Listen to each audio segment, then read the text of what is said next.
Halo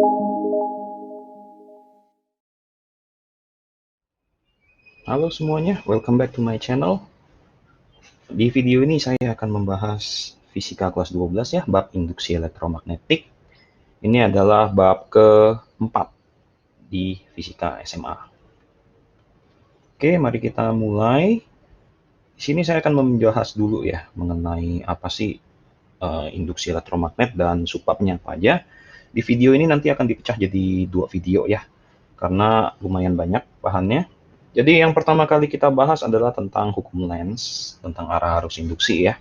Jadi hukum Lenz ini bilang, jika GGL atau gaya gerak listrik, ini seperti voltage ya, tegangan listrik. Jika GGL induksi timbul pada suatu rangkaian, maka arah arus induksi yang dihasilkan akan menghasilkan flux induksi.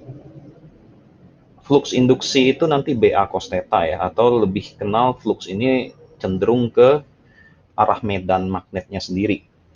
Poin penting di sini adalah dia akan melawan ini nih, perubahan flux utama. Oke, jadi arus induksi akan selalu berusaha mempertahankan flux magnet sehingga totalnya konstan. Supaya gampang kita memahami maksud dari hukum Lenz ini, mari kita lihat gambar ini ya guys. Kita coba lihat gambar yang sebelah kiri dulu di sini. Dia bilang, jika flux akan dikuatkan, ini poin pentingnya ya, kalau dia dikuatkan, maka arah medan induksi atau B-nya akan melawan arah medan utama. Maksudnya seperti apa? Saya contohin. Misalnya di sini ada magnet ya. Magnet itu kan ada kutub utara sama selatan, betul? Dan B atau flux utamanya akan keluar dari arah utara. Sehingga dia keluar seperti ini. Nah, terus kita harus perhatikan batang magnet ini dia didekatkan ke loop atau dijauhkan dari loop. Oke. Kalau dia dikuatkan, artinya ini akan mendekati loop. Karena ibaratnya efek loop ini gara-gara magnet batang ini makin lama makin kuat dong, karena magnetnya dideketin. Sehingga arah B induksi dia akan melawan B utama sesuai dengan rule di sini. Jadi karena B utamanya keluar dari north, arahnya ke kiri, maka B induksinya arahnya ke kanan. Oke. Nah, B induksi sudah dapat, kita mau tentukan I induksi atau arus induksi. Caranya kita gunakan rumus di bab 3 medan magnet. Dengan jempol arahnya ke kanan, kita gunakan tangan kanan ya. Tolong jempol kalian arahkan ke kanan, terus lihat 4 jari kalian saat mau menggenggam tangan kanan kalian, itu arahnya melawan jarum jam atau searah jarum jam. Oke, jempol ke kanan ya. Jika benar, maka arah genggaman kalian akan melawan jarum jam, sehingga arus induksi dia akan melawan jarum jam.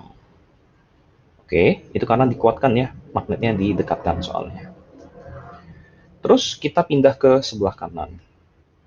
Jika flux dilemahkan melalui sebuah loop, maka arah medan induksi akan searah. Nah, ini poin pentingnya ya, kalau dia dilemahkan dia malah searah. Secara contoh sama seperti gambar kiri, cuman sekarang kita jauhkan batang magnetnya dari loop tersebut. Jadi kita jauhkan ya, ini ada V-nya, jadi dia jauhkan nih. Sehingga medan magnet yang dialami loop ini lama-lama akan melemah dong, karena batangnya dijauhkan. Karena sumber B-nya kan dari batang ini. Karena batangnya dijauhkan, maka dia mengalami perlemahan, sehingga arah B induksinya akan searah B utama di sini. Sehingga karena B utamanya ke kiri, B induksi dia juga ke kiri. Oke, sama ya untuk cari I induksi. Tolong jempol kalian arahkan ke kiri. Lihat 4 jari kalian waktu mau genggam tangan kalian ya. Itu 4 jari kalian searah jarum jam atau melawan jarum jam. Oke. Jika benar, maka dia akan searah jarum jam. Jempol ke kiri, tangan kanan ya, jempol ke kiri, tolong genggam tangan kalian itu. Lihat arah putarannya bagaimana. Oke, nah ini kira-kira hukum Lenz seperti ini nanti. Ya. Nanti di bawah kita akan bahas beberapa soal mengenai hukum Lenz ini. Sebelum itu mari kita lanjut dulu ke faktor yang mempengaruhi GGL induksi. Nah, jadi saya bilang ada flux ya. Flux magnet, di mana rumusnya adalah BA cos theta, di mana B-nya adalah kuat medan magnet, satuan Tesla ya. A-nya luas permukaan bidang, jadi ini bidang, ini lingkaran itu seberapa besar. Terus tetanya, nah ini tetanya adalah sudut antara B dengan normal bidang. Ini lebih cenderung nanti akan dipakai di generator. Ada di video berikutnya nanti ya. Oke.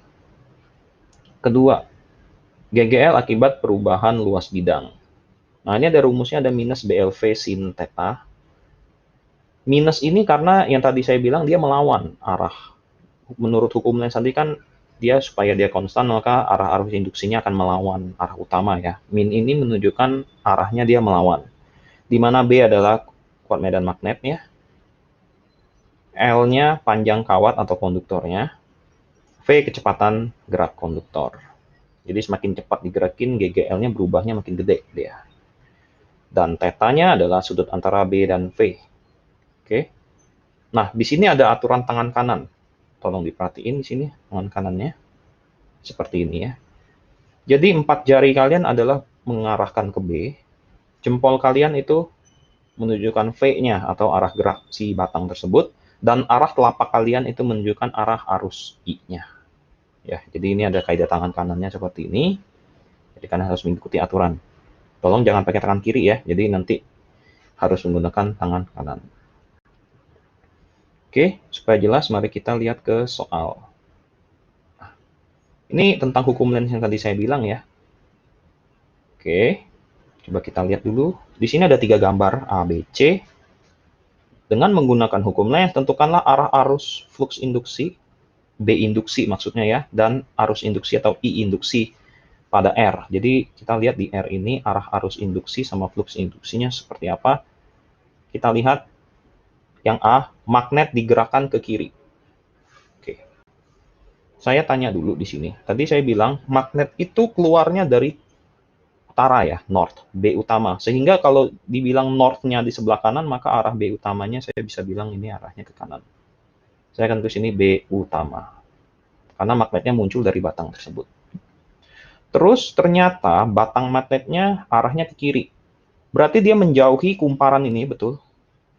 Dia menjauhi kumparannya. Tadi saya bilang kalau dia menjauhi kumparan, maka efek magnetnya di kumparan ini melemah atau menguat gitu kan. Pasti melemah ya, karena dijauhkan. Sehingga kalau dia melemah, arah B induksi dia akan searah. Sehingga ini B induksinya ke sini. Inilah B induksi. Yang arahnya searah B utama karena dijauhkan. Nah, sekarang kita tentukan arus induksinya seperti apa. Kalian anggap batang ini sebagai bolpen kalian ya. Tolong genggam bolpen kalian supaya jempolnya ke kanan. Kalian genggamnya bagaimana? Tolong genggam ya. Harusnya jika benar, maka kalian akan menggenggam itu dari belakang bolpen. Kalian akan menggenggamnya harus masukin dari belakang bolpen dengan kondisi jempolnya ke kanan. Induksi jempol ya. Sehingga arah arus induksi dia akan menjadi seperti ini. Kalian harus genggamnya dari belakang. Ini kan kita arahnya ke belakang dulu ya. Sehingga yang merah ini adalah arah arus induksinya. Sehingga ditanya R, maka arah arus induksinya seperti ini. Ini adalah I induksi. Oke.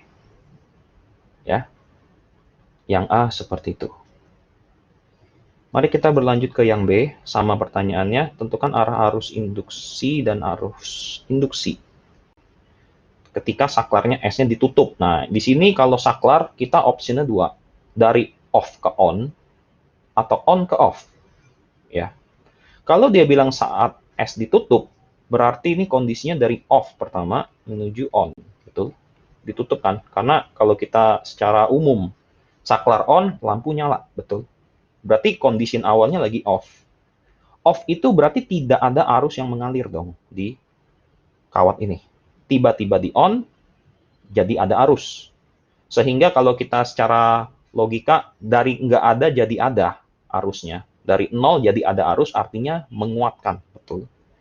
Sehingga B ini kasusnya adalah dia menguatkan. Menguatkan ya di sini. Nah, yang A saya tambahin sendiri, ini tadi melemahkan ya.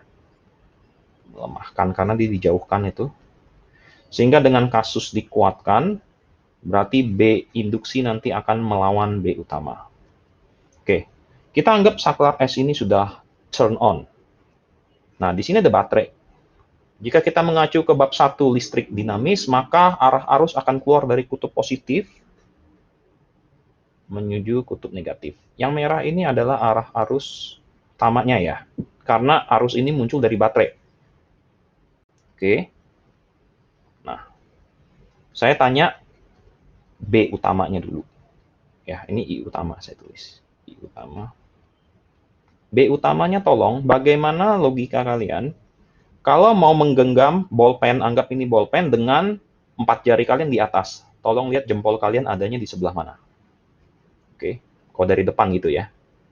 Itu nanti ada di kiri. Sehingga kalau benar, maka B utama kalian akan arahnya ke kiri. Sesuai dengan I utama, kalian mau genggamnya dari depan gitu ya. Oke. Nah, karena dia menguatkan, maka yang terjadi di R ini, B induksinya akan melawan. Karena tadi di hukum Lenz dia bilang, jika menguatkan, maka arah induksi akan melawan arah utama. Sehingga di sini saya bisa bilang arah B induksinya ke sini. Betul ya, B induksi seperti itu. Nah, sekarang kita mau lihat nih R. Arus induksinya bagaimana? Oke. Coba kalian sekarang jempolnya ke kanan, tolong waktu mau genggam bolpen itu dari belakang atau dari depan. Harusnya jika benar kalian akan genggamnya dari belakang, sehingga arah arus induksinya seperti ini. Nah, inilah I induksi dia. Jadi ini menguatkan karena off ke on tadi ya, ditutup. Kalau dari on ke off malah melemahkan. Karena waktu on kan arus ngalir, pas di off arusnya hilang. Itu melemahkan ya kalau on ke off. Oke. Sekarang kita ke yang C. Nah, untuk yang C, coba kita lihat lagi. Dia juga sama pertanyaannya. Sekarang kita lihat I-nya ini nih. Arusnya diperbesar atau diperkecil ya. Katanya arus I berkurang menjadi 0. Berarti awalnya ada menjadi 0. Artinya ini melemahkan. Betul. Awalnya kan ada ya. Tiba-tiba dia jadi 0. Jadi hilang gitu. Oke. Karena melemahkan berarti nanti B utamanya akan searah dengan B induksinya ya. Nah, ini kita gunakan aturan bab 3. Tolong jempol kalian arahnya ke kiri ya. Karena ini kawatnya lurus. Tolong jempol kalian arahin ke kiri. Lihat 4 jari kalian. Kawat ini ternyata di atas. 4 jari kalian di atas. Jempol itu arahnya silang atau titik. Silang itu masuk bidang, titik itu keluar bidang ya. Di atas. Tolong jempol kalian arahin ke kiri. Lihat 4 jari kalian persis di atas jempol. Itu kondisinya harusnya masuk bidang. Sehingga ini adalah B utama dia. Oke, B utamanya di sini ya. Nah, sekarang yang mau kita lihat adalah di R ini. Di R ini berarti B induksinya karena melemahkan, berarti B induksi juga sama masuk bidang. Oke. Nah, dengan B induksi masuk bidang di sini, kita lihat arah I induksi, apakah searah jarum jam atau berlawanan jarum jam di R ini. Nah, kalau untuk kita mau nentuin I-nya, tolong jempol kalian sekarang mengarahin masuk bidang. Jadi, ibaratnya jempol kalian letakin di meja gitu ya. Letakin di monitor juga boleh. Lihat 4 jari kalian waktu memutar tangan kanan, itu kalau benar dia akan searah jarum jam. Jempol kalian tempelin ke layar kalian ya. Persis di sini nih, di kursor saya sini. Lihat 4 jari kalian pas mutar, itu harusnya dia akan seperti ini. Nah, inilah I induksi. Nah, ini hukum Lenz aplikasinya seperti ini guys nanti ya. Jadi kalian cukup ingat poinnya adalah jika menguatkan dia B utamanya melawan B induksi. Oke. Jika melemahkan maka B utama dan B induksinya jadi searah. Oke. Nah, itu untuk konsep. Sekarang kita masuk tadi ada soal tentang GGL yang berubah luas bidang. Nah, contohnya seperti ini. Coba kita baca. Sebuah tongkat ditarik dalam sebuah medan magnet dengan kecepatan. Oke, di sini ada V-nya ya, 1 meter per second.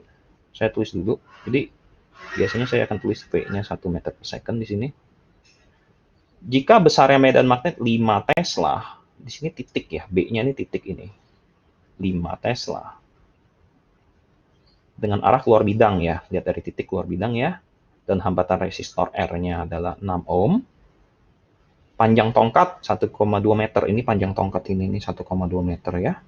L-nya 1,2 meter.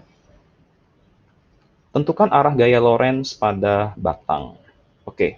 Nah, ini ada di bab 3 sebenarnya gaya Lorentz. Jadi untuk nentuin gaya Lorentz kita harus lihat arah B dan I. Oke. Nah, sekarang kan kita lihat di sini I-nya belum ada ya. Oke.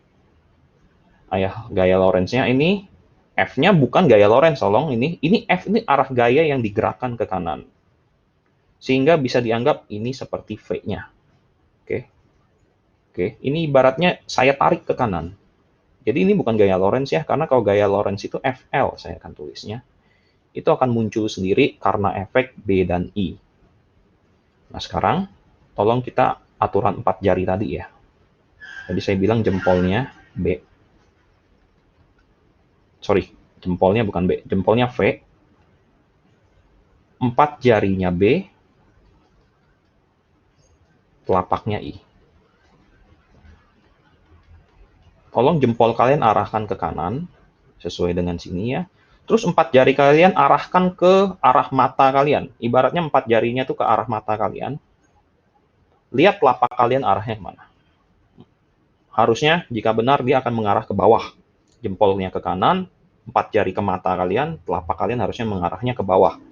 Sehingga saya tahu bahwa ternyata I-nya menjadi seperti ini. Ini adalah arah I dia. Yang merah ini adalah arah arus yang terjadi. Oke, ini I-nya ya. Sehingga untuk gaya Lorentz, bisa 2 cara saya gunakan. Kalian kalau mau langsung ya, arah gaya Lorentz itu akan selalu melawan arah V. Sehingga saya akan pastikan gaya Lorentz dia akan arahnya ke sebelah kiri sini. Oke, ini F Lorentz-nya ya. Tapi jika kalian mau menggunakan konsep F Lorentz itu, kita gunakan rumus 4 jari mirip seperti kanan, di mana jempolnya sekarang jadi si I. Oke, 4 jari tetap B. Nah, sekarang FL-nya adalah telapak. Coba titik, tolong jempol kalian sekarang ke bawah nih. Kita mau tentuin gaya Lorentz ya. Jempol kalian ke bawah, 4 jari kalian ke mata kalian. Lihat telapak kalian arahnya kemana. Jika benar, arah telapak kalian akan ke kiri. Seperti ini. Sehingga saya selalu bilang bahwa arah F Lorentz akan selalu melawan arah V gerakan. Itu lebih simple. Oke. Pertanyaan A selesai. Pertanyaan B, ujung batang mana lebih positif? Pertanyaannya cuma atas atau bawah. Nah, ini dianggap seperti baterai. Dalam baterai ya. Ingat, batang lebih positif itu arah I-nya harus ke arah sono. Sehingga saya bisa bilang bahwa yang lebih positif ini yang di bawah. Karena arasnya dari atas ke bawah. Jadi dari potensial rendah ke tinggi. Ya. Ini kita asumsinya di dalam baterai. Jadi ibaratnya batang ini sebagai baterai gitu. Sehingga kalau ditanya ujung batang mana lebih positif, jawabannya yang bawah. Seperti itu. Oke. Arah arus I pada batang. Nah, arah arus I pada batang itu atas ke bawah. Sesuai dengan gambar kita. I-nya tuh. Arah arus dalam resistor. Nah, ini akan berputar dia seperti loop. Seperti bab 1, maka dia berputar seperti ini. Ya, berputar seperti ini. Seperti ini dan seperti ini. Oke, dia akan berputar. Dia akan muter ke loop yang bisa ya. Dia nggak mungkin bisa ke kanan karena ini tidak ada loop. Ini terputus line-nya. Kalian tahu kalau arus terputus line-nya dia nggak bisa ngalir. Sehingga kalau ditanya arah arus dalam resistor, maka jawabannya adalah bawah ke atas. Sesuai dengan di sini ya. Bawah ke atas. Dan terakhir, besarnya GGL dan arus induksi. Nah, ini kita yang E gunakan rumus. Di mana kita tentuin dulu GGL-nya. Rumusnya tadi min BLV sin theta. Sebenarnya tinggal dimasukin aja. B-nya 5 Tesla. L-nya harus dalam meter ya, 1,2. V-nya 1. Nah, sin-nya tadi saya bilang sudut antara I dan B. Kebetulan ini 90. Ya, ini sudut antara B dan I. Lihat, B-nya titik, I-nya turun. Depan sama turun itu 90 ya. Maka di sini akan diperoleh jawabannya minus 6 volt. Nggak apa-apa ada minus ya, itu cuma menunjukkan arahnya doang. Terus arah arus induksi. Nah, arah arus induksi kita gunakan hukum Ohm di bab 1. Kita tahu bahwa hukum Ohm itu VI kali R ya. Cuman karena di sini V-nya dianggap epsilon atau GGL, maka ini jadinya epsilon sama dengan I kali R. Nah, saat mencari arus, nilai minus di epsilon tidak perlu kalian masukkan. Tetap aja 6, I dengan resistor dia 6 ohm. Sehingga diperoleh I-nya adalah 1 ampere. Seperti ini. Oke. Nah, demikianlah video saya untuk induksi elektromagnetik part 1 ya. Nanti masih ada beberapa part lagi di depannya karena masih lumayan banyak untuk subbab ini. Terima kasih telah menonton video ini. Jangan lupa like dan subscribe jika membantu kalian. Sampai jumpa di video berikutnya. Bye-bye.